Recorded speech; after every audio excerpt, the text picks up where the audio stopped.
Hello everyone, welcome back to my channel. I hope you all are doing good. Friends, आज हम second Q card करेंगे Makkar PDF के first version का। इस Q card का नाम है describe a time when you were late.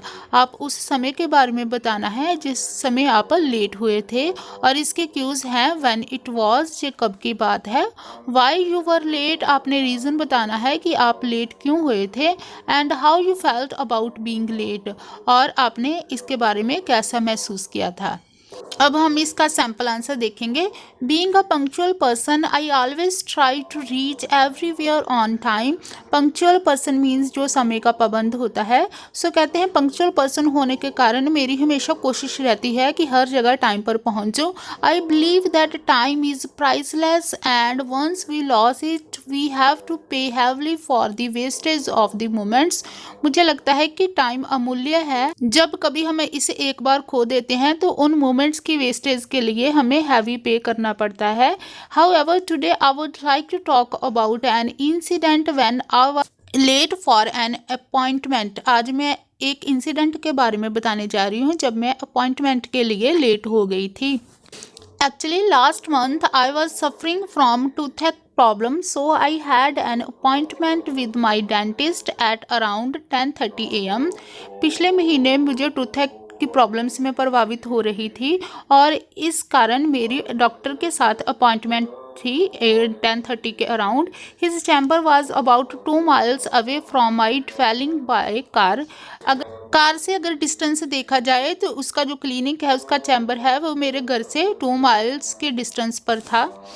Just as I was to leave from my home, some unexpected guest turned up.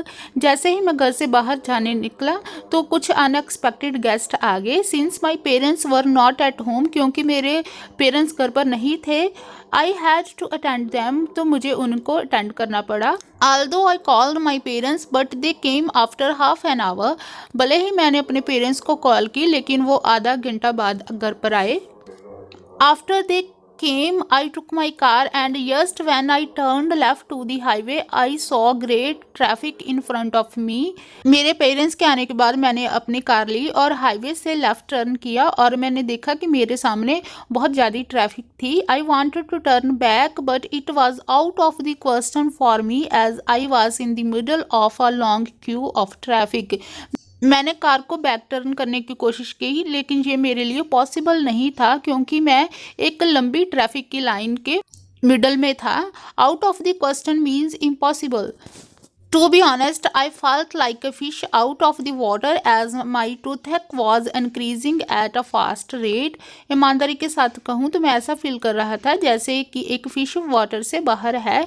Means कि एक तड़फने वाली सिचुएशन, क्योंकि मेरी जो टूथेक प्रॉब्लम थी बहुत वो फास्ट रेट से बढ़ रही थी। After almost an hour when I found a little gap to go ahead, I made a quick right turn and took a different way to the doctor. एक घंटे बाद जब मुझे थोड़ा सा गैप मिला आगे जाने के लिए तो मैंने राइट टर्न किया और डॉक्टर के पास जाने का दूसरा रास्ता लिया। Unfortunately, it was too late and he already left the place because of his hectic schedule. बदकिस्मती से कहा जाए तो ये बहुत लेट हो गया था क्योंकि जो डॉक्टर है वो अपनी प्लेस छोड़ चुका था उसके हैक्टिक स्केड्यूल के कारण, मीन्स बिजी स्केड्यूल के कारण। Anyway, after that I manage to go to another dentist and after half an hour I solve my problem. खैर, इसके एक घंटे के बाद मैं किसी और डॉक्टर के पास गया और अपनी प्रॉब्लम को सॉल्व किया। Later on, I talked to him over the phone and explained the situation and he understood my condition. इसके बाद मैंने फ़ोन पर उसके साथ बात की और सारी सिचुएशन उसे बताई और वो मेरी कंडीशन समझ गया। Overall, it was one of the most disgusting and disappointed moments of my life. कुल मिलाकर अगर कहा जाए तो ये मोमेंट मेरी ज़िंदगी के सबसे बुरे और निराशाजनक पलों में से एक था। So friends, this is all about this cue card. I hope you like the video. Friends, if you like the video, please do subscribe my channel. अब मिलती हूँ एक नई वीडियो के साथ। Till then, bye bye, take care.